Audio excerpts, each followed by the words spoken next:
Hello and welcome to Topography, the podcast exploring the contours of design spaces, be they physical, social, digital, or purely imagined. I'm your host, Ashley Hoden.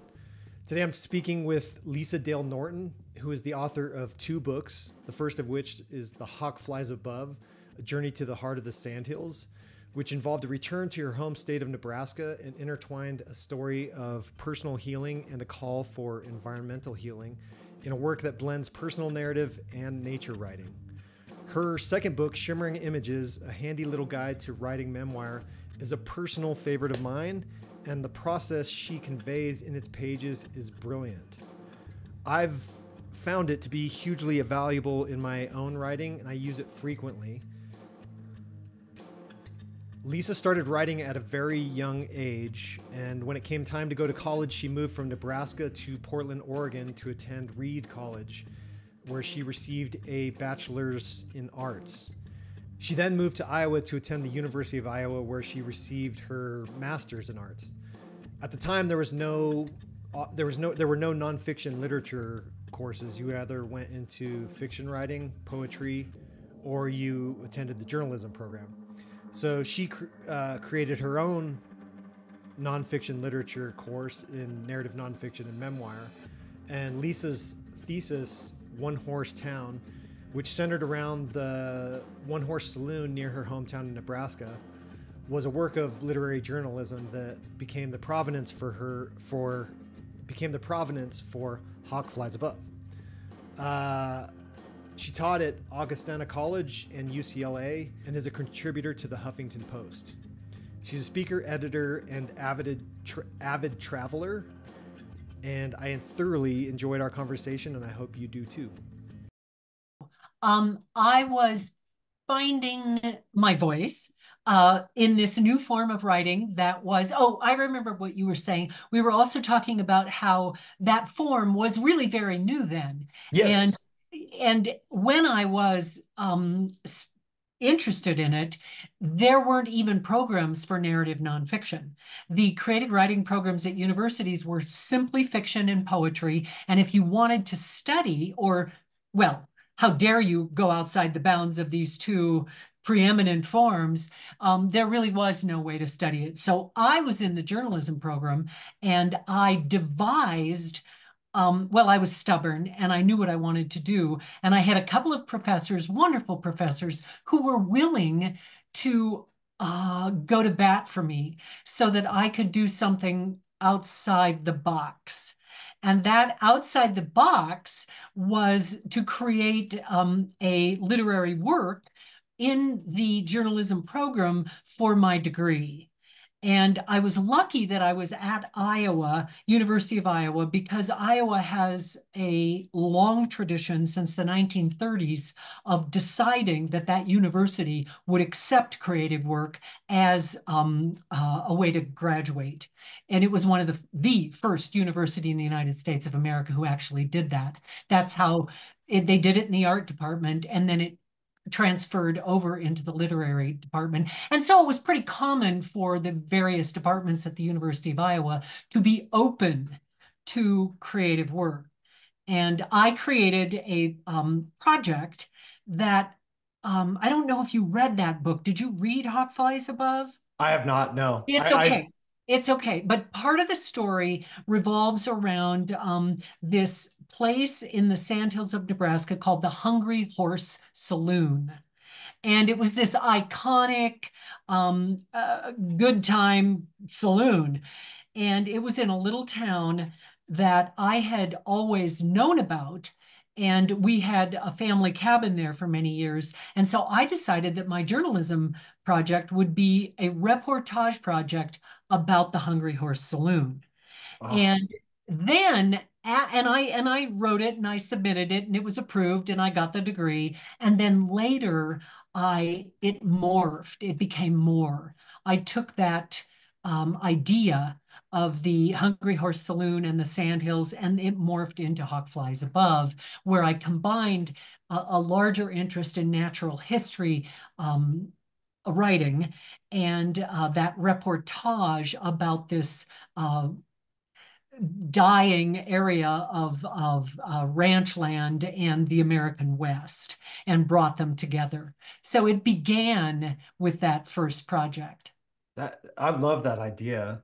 I the Hungry Horse Saloon just sounds Um, on its own, just without even knowing anything about it. It sounds like there's a million stories embedded in. Exactly. Yeah. Yeah.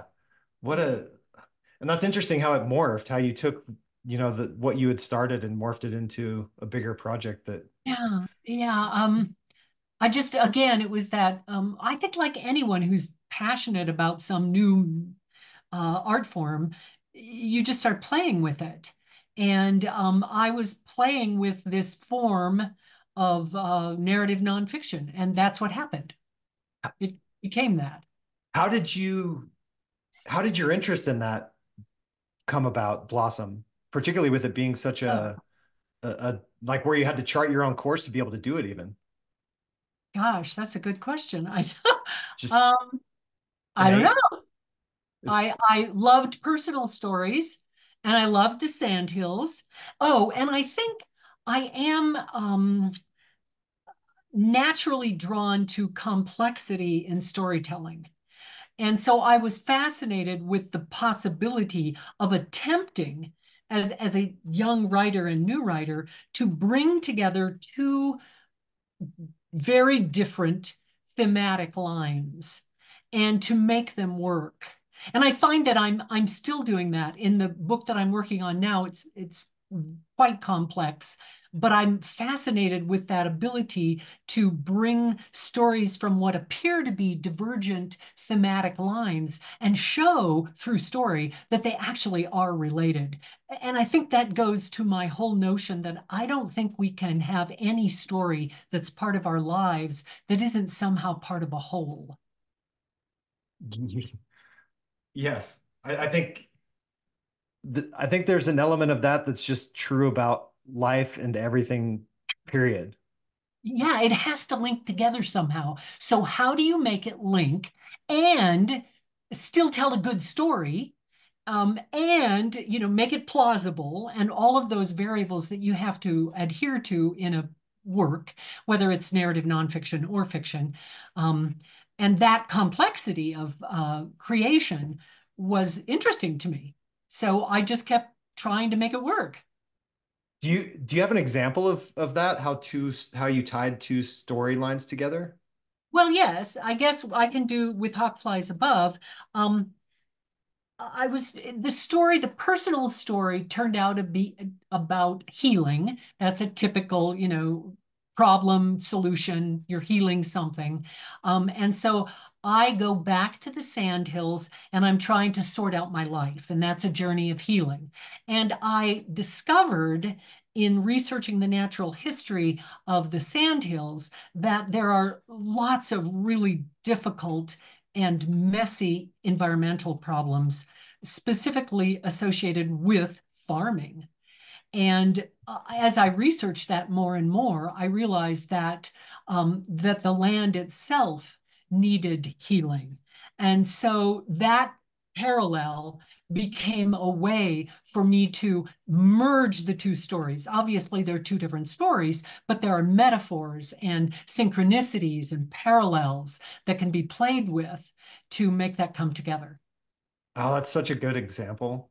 I really love that example. Um, I don't know, particularly farming and the environment. It's just it's a cultural thing. It's tied in Oh, with the land, and then marrying it with your personal story and your own healing. I think that's just a really great example of how that works. it Yeah. worked out. It worked Yeah. out. Yeah. But Although I didn't solve any environmental problems, they're even worse than they were.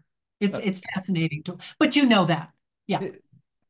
but it's as what you were doing, you're drawing attention to it, you're working Exactly. through it, it's not that it's going to solve agricultural problems across the globe, but it's just No. yeah. But Pointing a finger, look at this, saying, look what you're yeah, doing. but Some and that helped. I mean, that needs to be done too, I'd imagine that was fairly early in that.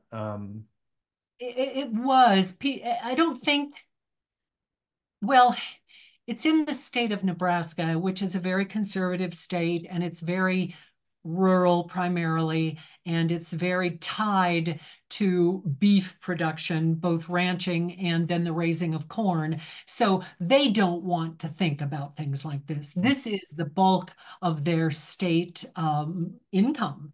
And so actually having to be challenged about um, farming and ranching, not so much ranching. The ranchers are good stewards. It's the farmers Mhm. um, that destroy the water table and the rivers and the drinking water. So that's not something they're interested in hearing, but it won't, it's only a matter of time. It's turning up. The problems are there and they're going to have to face them, just like Mhm. everyone else. Yeah. My mom comes from a small town in Kansas. Yeah. And a lot of those communities, they end up having high rates of cancer and things like that Yeah. because the water's so polluted that, Ruined yeah. with nitrates. Yeah. Yeah. There it is. Uh, So No, you grew up in Nebraska? I did. I grew up in a small town in rural Nebraska. I was not a farmer's kid. If you grow up in a small town like that, you're either a farm kid or a town kid. I was a town kid. And so it's like shops and um insurance companies and things like that that We're are, talking so small, it has a town square around a the courthouse. oh wow. Yeah. Uh, that's another world that's changed a lot as well, rural Oh America. yeah. Yeah. No, those little towns that were safe havens and fun to grow up in, there aren't a whole lot of them left. Mhm. Not like they were then. And of course, I didn't stay. I left immediately after graduating and never went back to live, although of course I went back to visit family Mhm. and to write this book.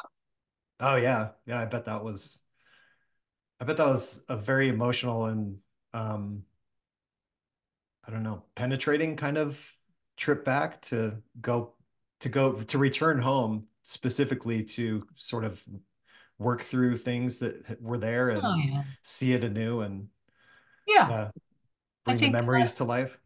bring the memories to life. I think we all do some version of that somewhere in our lives, a return to a place that has been pivotal and finding out what it feels like now.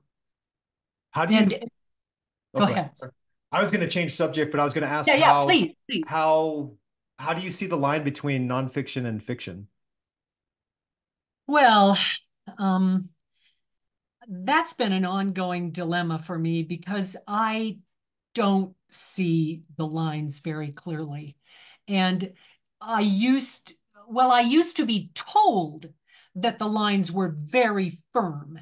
And that's, I think, more of a turf protection than anything else. And Mhm. I think it was turf protection when I first, there's nonfiction and there's fiction. And you can't come over here, stay over there. That was the way I sort of experienced it as a young writer. Oh, I got to stay over here in this little box, and I can't come over and be in your box because you have some set of rules that obviously I can't understand. I was mystified by it. But as I went on and did my work, I just began to realize that it just blurs, that memoirists or narrative nonfiction writers, reportage, you're always somewhat inventing. And yes, you may be drawing on facts, data, more than a fiction writer, although maybe that isn't even true. Um, Yeah. yeah, Yeah. see the lines, they just blur for me anymore. And all I can really break it down to now is craft. It's actually the craft that is used. Now, that's what I'm deciding today, that separates the two. If you're writing memoir or narrative nonfiction, it's a slightly different use of the craft than you use in fiction. Yes, you're using similar craft, but to different ends in different ways. So that's about all I see that's different anymore because it's Yeah. all kind of made up. Yeah. It kind of goes back to the what we were talking about how there's a part that's a bigger there's any part is a piece of a bigger whole. And I feel like life itself is almost has like a fractal quality Yeah. where Yeah. any moment, anything is just embedded with all meaning and all potential. And maybe there's probability about what meaning or potential comes out of it, but really anything could. And it's what we pull out of it that gives meaning.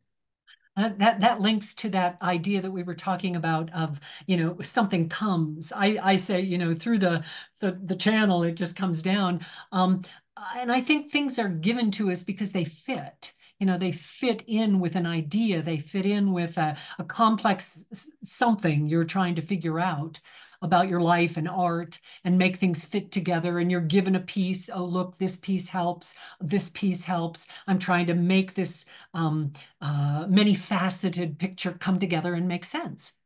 And if it's well done, it makes sense for other people too. Yes. Yes. Yeah, we all end up confronting a lot of the same types Mm. of issues and thoughts and Yeah. So if it's a good piece of writing in that context, it resonates for other people and they feel like, oh, yes, yes, I feel that too. That was my life. Mhm. yeah. So on that craft front, how I came to know your work and your name was through Shimmering Images, which Yes. is the best book I've ever come across on how to dig into the narrative nonfiction and memoir form. And there's just such a, for me, I'm a designer. I come through landscape architecture. And so it just has a very designerly approach to it. And it's spatially, there's a spatial quality to it as well that is maybe hard to express without, I think, just jumping into it. Maybe like, what is a shimmering image? So we can do that. And I guess I'm fascinated that you think it's one of the best books for doing that. It helped you. So it must be something about spatial, something about its visual that makes Yes, it easy. And I've gotten feedback from other people that somehow it works for them in a way that other books haven't. And I do think it's because it's visual. And it wasn't like I planned to do that. It's just how I see it. Um, and I think most people do when you are having a memory, it's a visual experience. If you think about it, you're seeing it in your head. And so I just ran with that, using those visual snapshots that come back to us repeatedly over our lives.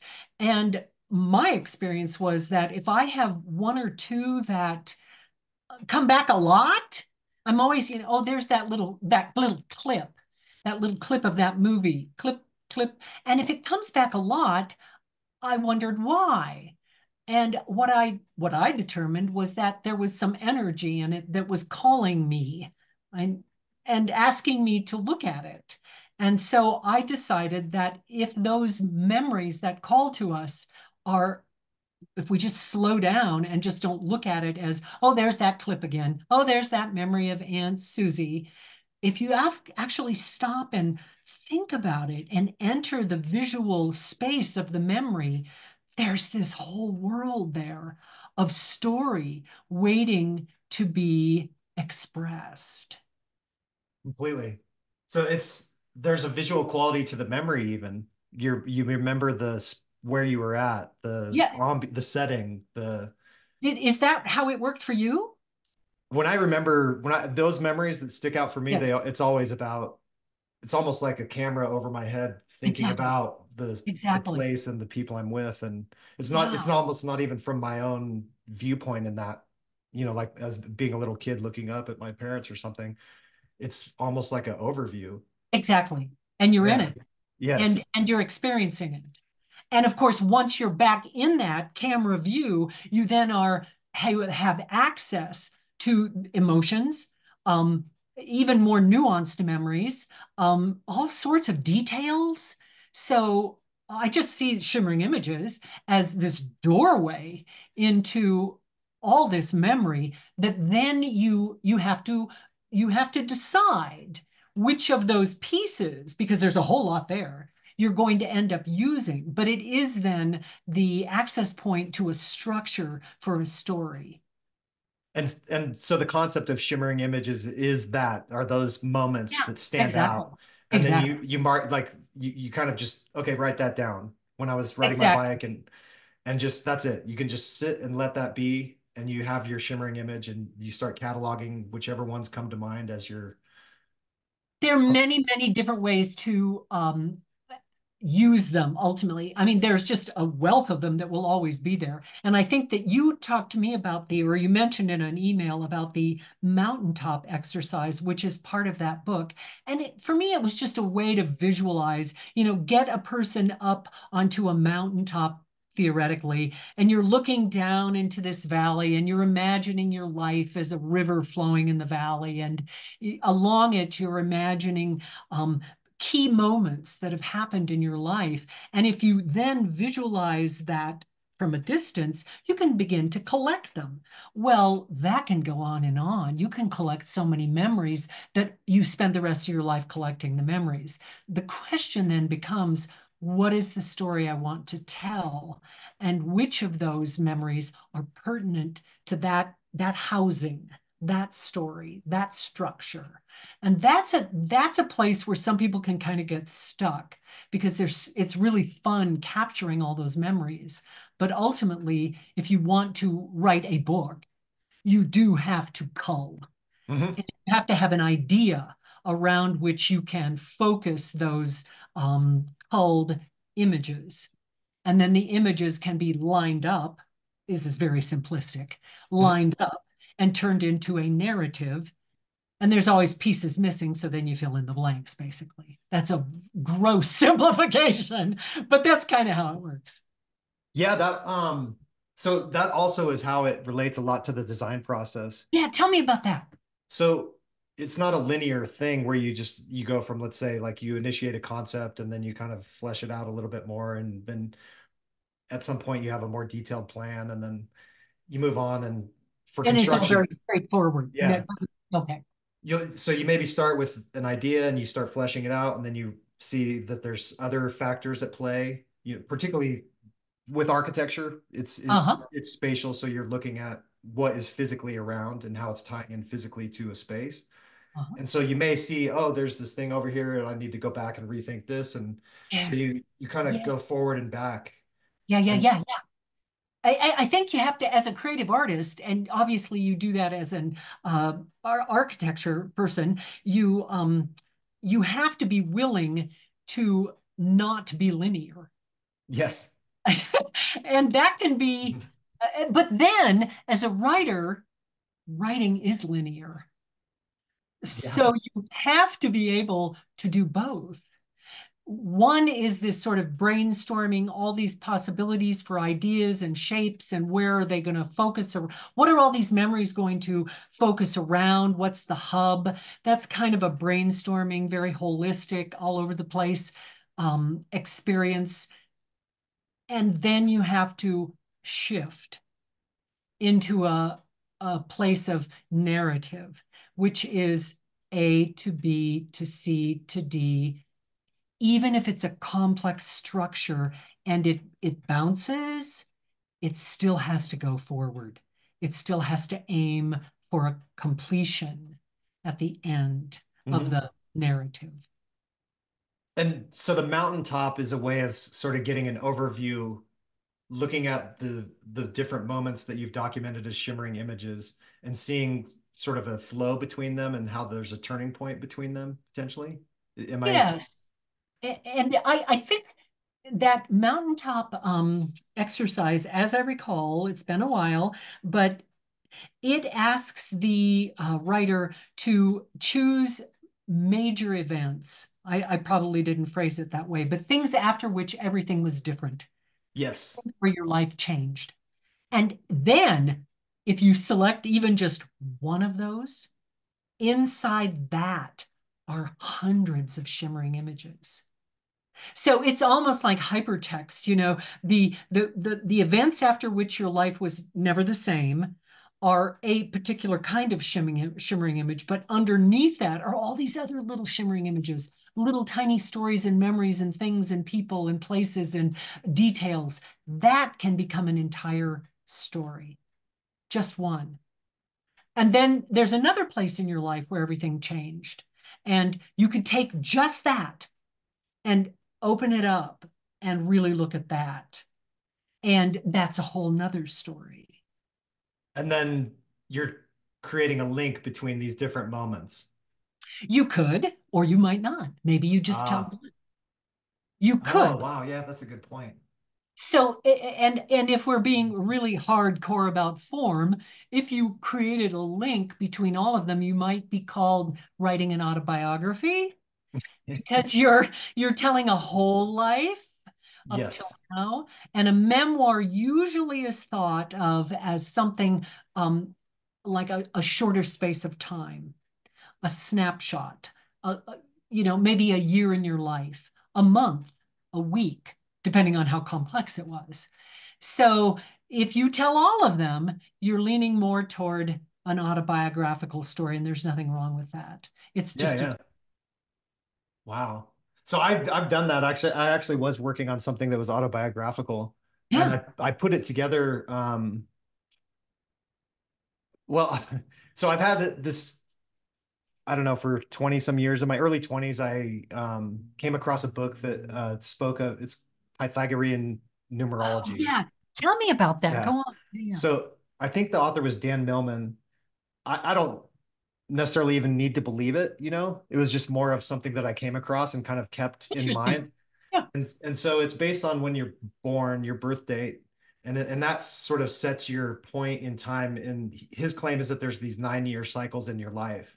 And Okay. so based on your birthday, how you add up the dates. So mine's September 19th, 1977. So you would add up 0 plus 9 plus 1 Oh, plus right, 9, right. Yeah. and it comes out to 43, and then you add those together. And Oh, so seven. and so basically that would be equated to certain personality aspects, but Oh, then really? Oh, that's fascinating. and then Yeah. that sets like kind of the so I was essentially born in year 7 in my 9 year cycle. And Oh, then okay. going forward, you'd go 8, 9, and then you go back to like I think it goes to 1. I don't think there's a 0. So 1, and then you start over in a new cycle, and it's kind of like each cycle is a growth cycle. So it's kind of like a Interesting. spring to winter kind of thing where Oh, you're building a moment, and then at the end is kind of like a like year 8 or 9 is more of maybe like a resting on your laurels kind of thing, and then yeah, starting. yeah, the land is resting sort of thing. Mhm. That's wonderful. So did you then apply that to the shimmering images and did you find correlation?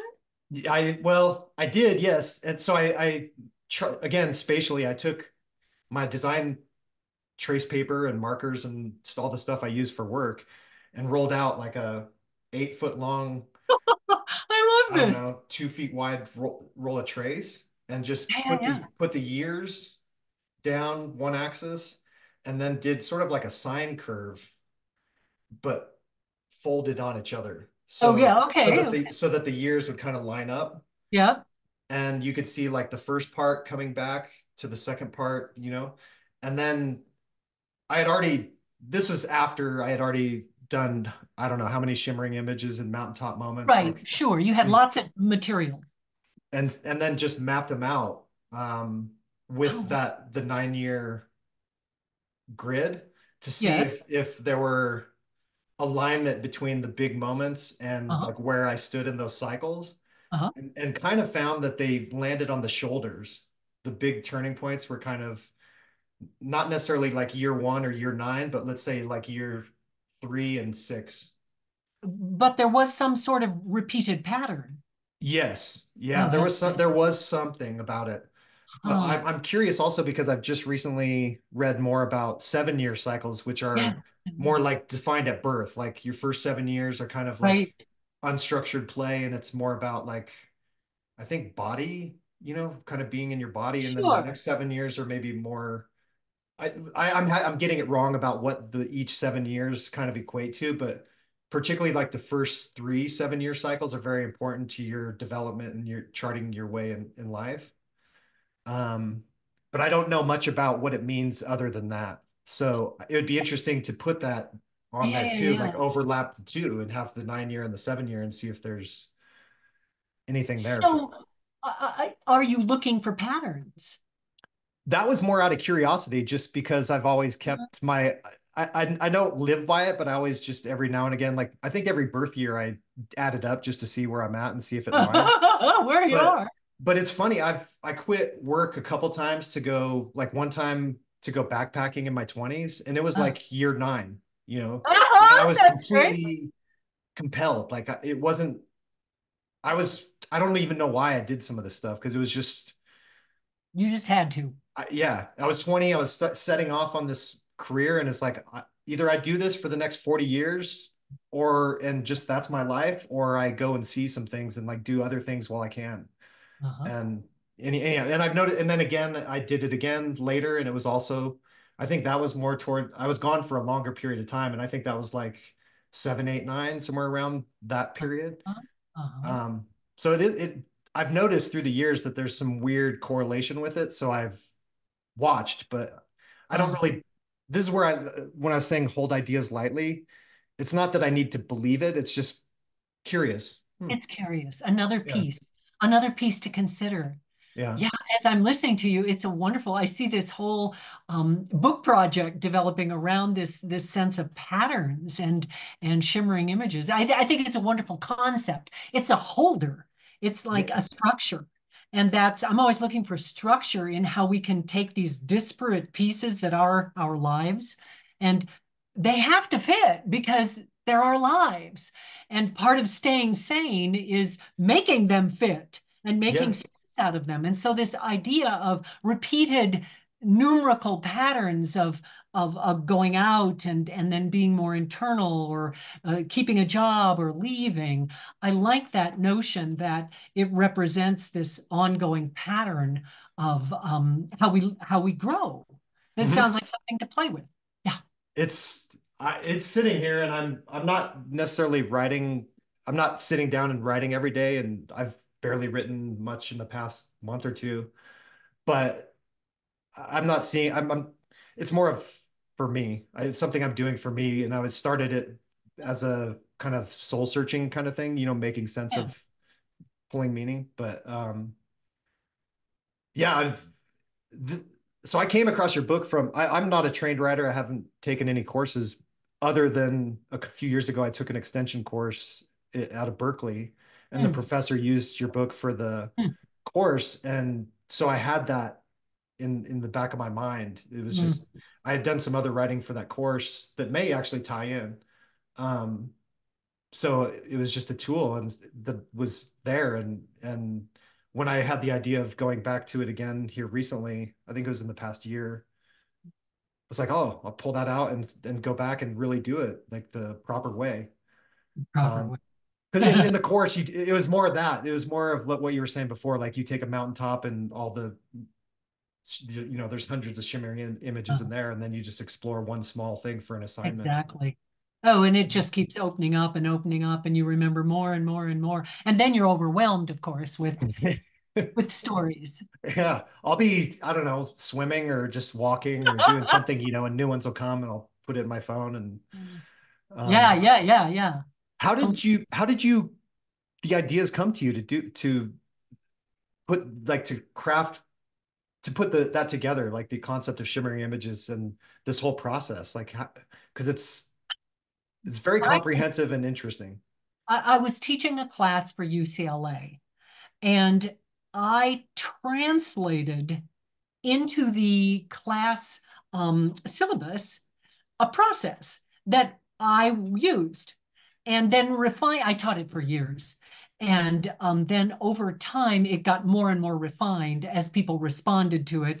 And I realized what was working for an audience and what wasn't. And that book actually is pretty close to my UCLA syllabus. That, Wow. I mean, yes and no. It was the process that I taught. It had to be made into a book. Yeah. Um, and there it is. It was just something you started doing on your own. It was like It's how I realized I wrote. I Yeah. realized that I had these pictures in my head and that they were the guiding stimulus for the stories. And then I wondered, well, that's interesting. What can you do with these? How can you play with these? If they're like, clay, if you can move them around or little widgets, what can you do with these widgets? And I discovered that you could order the widgets and create a narrative out of it. It was, both holistic, all over the place, and then very linear. And I think, kind of like I mentioned earlier, complex structures are interest me because they are both that they're the combination of kind of a brainstorming out there experience of gathering information and then having to use linear processes to make it work. And it's the same with shimmering images. Is all this information, and now you have to control it and you have to turn it into a work of art. And works of art have form, and they have rules, they have structures you have to follow. And I like that combination of the chaos and the ordering. Oh, it's yes. Yeah, there's in business there's an interesting tension between or just I don't know, not strictly, just say any sort of human organization. There's an interesting tension between the Ah, chaos and order thing ah, where if it becomes too orderly and just process, it's just like you sit oh, down it's and it's boring and you just dead. and the company or the entity just has no creative Uh, juice. And then it takes some, I mean, these are, Chaos. It takes some chaos. yeah. And leaders that can do that, people that can build that into systems end up having very successful organizations. That's a wonderful parallel. Yeah, ordered chaos. You've got to get the chaos because that's where the creativity is, in Hmm. that pinging off of ideas, bouncing, that kind of whimsy and silliness and no order. And then once you've gotten to a place of enough material or new ideas for a business, then you have to contain it Yeah. and channel it into something. And I think that I find it an enlivening process. I think it's actually hard for some people to go from one to the other and make both of them work. I'm not sure, but I think it may be because I've worked with so many different writers over the years. A lot of them can be really good at one and not necessarily the other. And it could be one or the other, but they're Hmm. very good at one and they're no good at the other one. And upon rare occasion, you find someone who's brilliant at both. And that's where really wonderful magic happens. And it doesn't matter the art form, it Hmm. really does. It's the chaos and the ordering. The, yes, I think that's part like the master the process of mastering something, Hmm. becoming a master. Oh, that's a There's good point. I think there's some element of that that is it that's involved. That's interesting. I wonder. It's so really becoming a master is simply about enough time spent. You just Hmm. have to do something enough. Hmm. So you stumble along over and over and over. I recently had a client who reminded me 10,000 hours. That's what they say. Yes. 10,000 hours and you're a master. So you stumble around for 10,000 hours. And what you're implying is that you then know how to play with the chaos and the order. I, And you can, I I think say you come to it from the very orderly uh-huh, side yeah. and you develop enough proficiency with the form that then you see, oh, I Ah, can just do why do you just it becomes freeing at a certain point because you're not so focused on oh, the that's wonderful. and if you're chaotic and frantic, there's some getting those 10,000 hours almost is just like already a process of order. You know, Learning to order that, how to yeah. take that. That's great. I love that. Uh, I agree. Yeah, good. which Mastery. which I believe the Shimmering Images book contains because Oh, huh. it's an ordered process to Yes. provoke chaos Ah, and I then love that. That's rein it back good. in, like That's true. That is absolutely true. I'm so, thank you. Because Yeah. I do like to do that. I want to, if I'm working with writers, I want them to let go. You have Yes. to let go to allow, like we said, that stuff to come to you. It's only going to come if you let go of the persnickety ordering of things. But then you have to know when to stop and control. Hmm. And I love that process. It's And wonderful. as much as play can be integrated into anything, Yeah. I think across the board in life, but in your work as well, like particularly in work, because it's very easy to approach work as something that's not playful. And playful is a good word because I think those of us who are, nose to the grindstone hard workers can think of play as, oh, I can't do that. That, no, I don't have time for that. Hmm. But play is really a word. It's a key to um, accessing something beyond. It's opening to that. It's a Hmm. doorway. It's an invitation to be free, to be freer. And we lose that. Many people lose that. Hmm. And most good artists, most productive artists, most happy artists have never lost it. Yes, completely.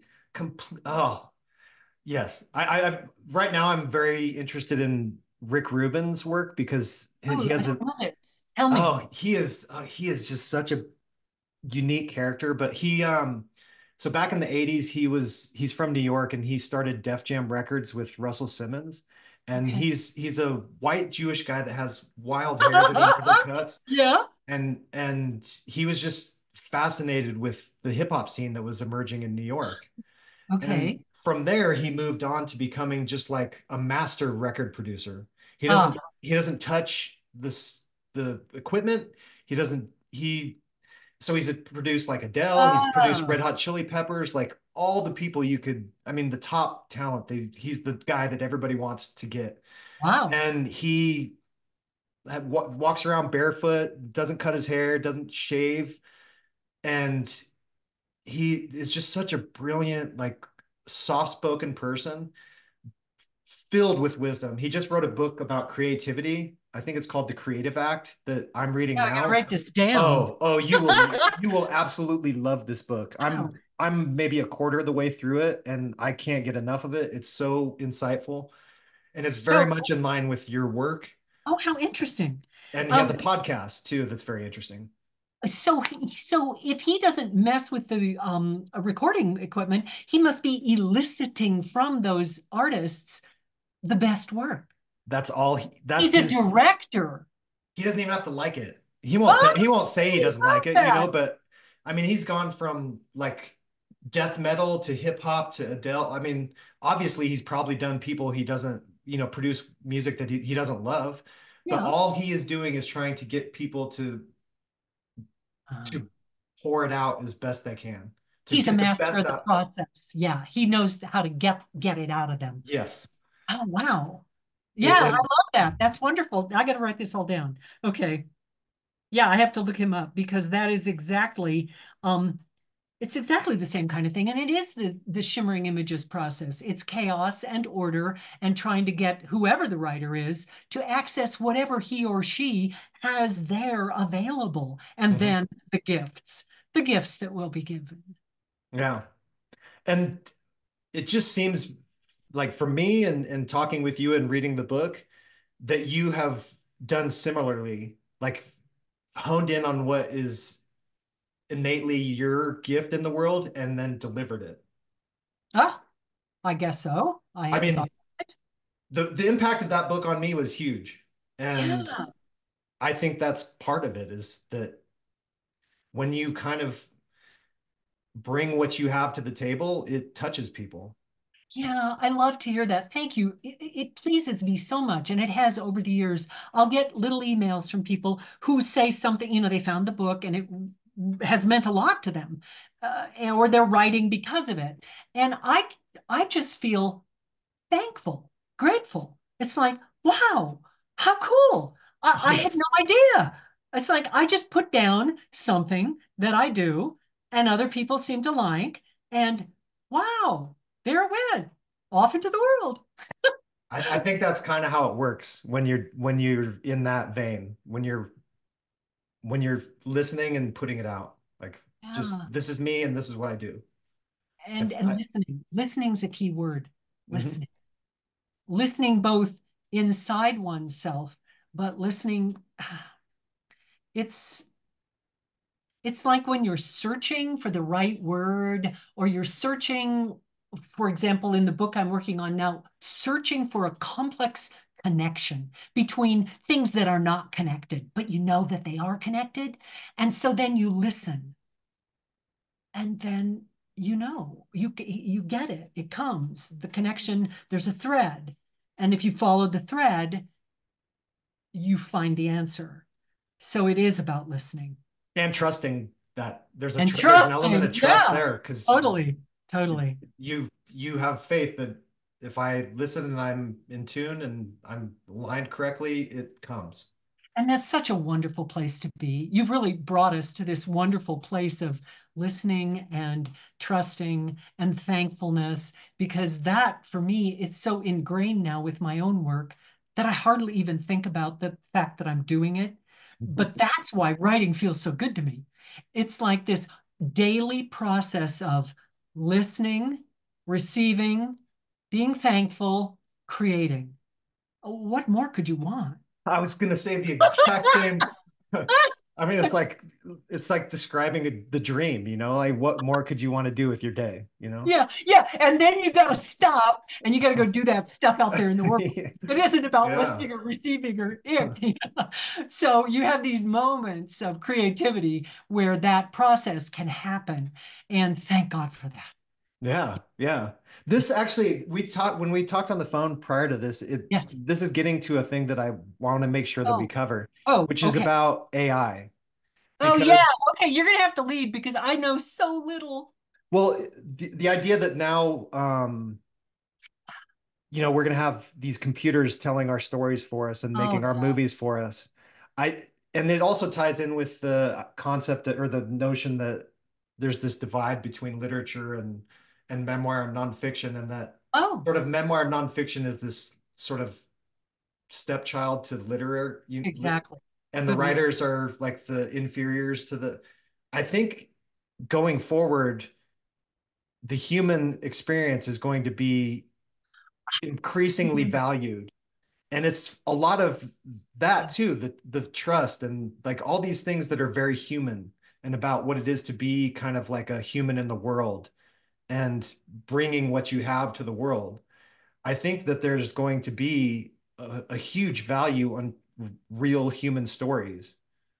As Understand. opposed to stories generated from content culled from everything. Mhm. Or even humans making up.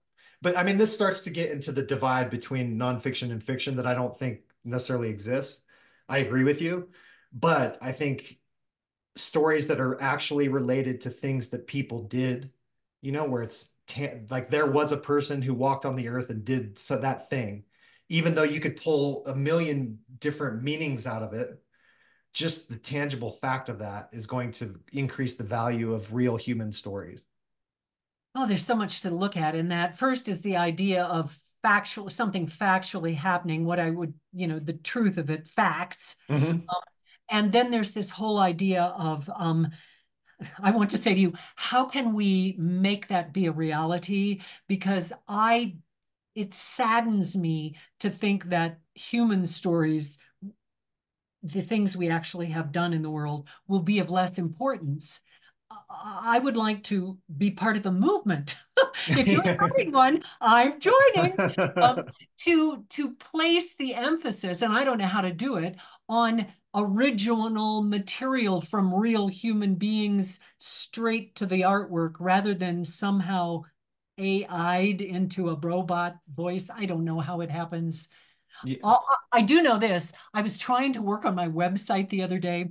I was working with the SEO stuff in the back end of the website to make it search engine friendly. And there was a button I could click on that would allow me to use AI. Now that I could get on board with that.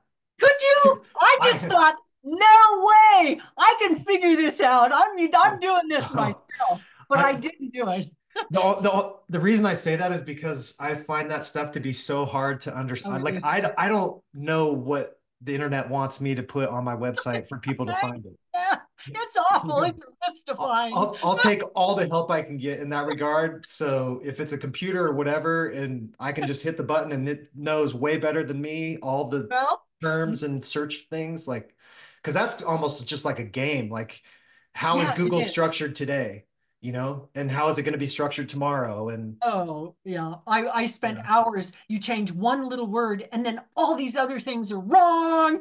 And then you have to go back and change one word, and they're happy. And I maybe I should have used the AI. But anyway, I hope that you are right in this notion that um, the coming of AI will somehow put a new spotlight on that old form of people telling stories. I, I don't I know.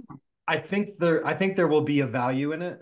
And I also believe that AI may help us to do that better, not necessarily in helping craft the work, but in helping us advance just human intelligence, period. I mean, we could like, in theory, you could have like Socrates sitting next to you all day long, and you could be asking Socrates questions about life and the nature of this. And Oh who boy. knows where our mind, how expansive our minds will be. Like, even now, just with the internet, there's all kinds of crazy things going on and people are getting caught up in weird stuff. But if you compare the quality of information that people would accept 20 years ago to now, there's so many. If I hear something on the news, I'm asking like 10 different questions about Mhm, mhm. source, what's this, what's that, how did they come to that? And before it was just kind of like you read it and that's what it was. And there's a lot less. I think our knowledge has grown quite a bit beyond what we realize. The potential is there if Mhm. one knows how to seek out sources. You're obviously someone who does. There are not necessarily, there are other paths of trying to verify sources that aren't working. And if Mhm. AI can sort that out, I don't know enough about it to know, but if it can in a positive way toward positive human interactions, healthy, loving human interactions, then all right, I'm in. Yeah. But It's, I don't know. I think it's going to be all of it. It's going to be chaos. It's going to be, so much just bad information designed to Yeah. steer people astray. And Uh, it's, anyhow, that I just, yeah. I wanted to bring it up because I do think it relates to the idea of, human stories and memoir and just where the world is going. Um, I can't imagine a world where the stories like we've told each other here today, just little snippets from our lives, that they would be of lesser importance than clicking a button to get some kind of possible information I could give you. I mhm. uh, can't go there. Yeah, yeah. No, and there's no mastery in that, Well, for, we don't think there is. I'm going to agree with you, but maybe 20 years down the road, there will be a mastery arc to that. I don't know. yeah, yeah. It is becoming almost like a bizarre like science fiction is becoming reality in a lot of Yeah, ways. exactly. Well, it makes Um, me think of someone who has gone back and gotten blacksmithing skills, oh, something that yes. you would have Yeah. apprenticed to. Will they now think of those old storytellers as these old apprentices to this very sort of medieval paradigm of how to tell a story? Yeah. Old skills that you could go back and study if you were interested in how they used to do it. I don't, this is kind of a weird reference, but with all this discussion about aliens and UFOs and whatnot, I heard somewhere I can't even remember where. It was of some podcast. Somebody was claiming that within the government, they relied on verbal storytelling as a way to run a program without any paperwork. And that That had to do with aliens, or wait, what? yeah, that there's like some program related to UFOs. And I don't care Okay. at all about the reality of it, but the concept that they were going back to like Uh, the way we used to carry history forward Telling is, story. yeah, so they would tell story, like the whole program relied on people keeping that story alive and passing it down to the next generation and to the next generation as a part of like keeping it off the books.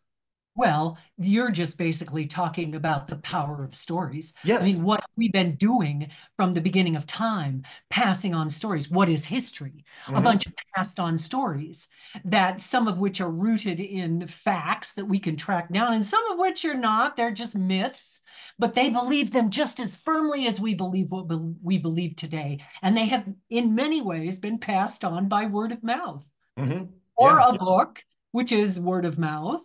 Yeah.